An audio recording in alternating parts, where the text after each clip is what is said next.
JEE Main 2026 Phase 1 January 22 നടന്ന എക്സാമിൻ്റെ shift 2-ലെ 5th question ആണ് നമ്മൾ ഡിസ്കസ് ചെയ്യാൻ പോകുന്നത്. ക്വസ്റ്റ്യനിലേക്ക് നോക്കാം.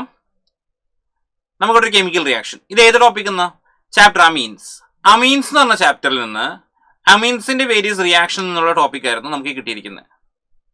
ഓക്കെ, അപ്പോൾ റിയാക്ഷൻ നമുക്കിവിടെ തന്നിട്ടുണ്ട്.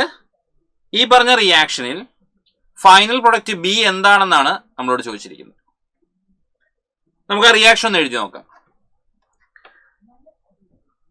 ആക്ച്വലി നമുക്ക് എന്ത് കിട്ടും? ഒരു അമീൻ ഉണ്ട്, NH2.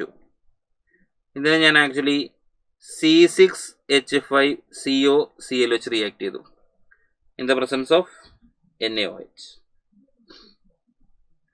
എനിക്ക് എന്ത് കിട്ടും? I can get NHC double bond O. ഇതാണ് എൻ്റെ കോമ്പൗണ്ട് എ.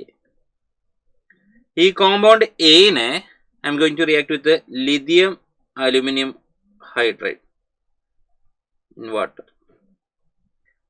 സോ ഞാനിവിടെ റിയാക്ട് ചെയ്ത് കഴിഞ്ഞാൽ എനിക്ക് കിട്ടുക NHCH2 ആയി മാറും.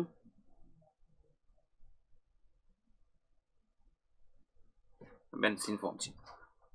സോ ഇതാണ് ആക്ച്വലി നമ്മുടെ ഫൈനൽ പ്രൊഡക്റ്റ് എന്ന് പറയുന്നത്. അങ്ങനെയാണെങ്കിൽ ഏതായിരിക്കും നമ്മുടെ answer? Answer will be option 3. Okay ആണല്ലോ. ഒരു സിമ്പിൾ റിയാക്ഷൻ, ഫൈനലി ബി എന്തുണ്ടാവും എന്നുള്ളത് ഒരു സിമ്പിൾ റിയാക്ഷൻ ആണ് ചോദ്യം ചോദിച്ചിരുന്നത്. ആക്ച്വലി എന്ത് ചെയ്തു? റിയാക്ട് ചെയ്ത പ്രൊഡക്റ്റ് എഴുതി. Is that clear?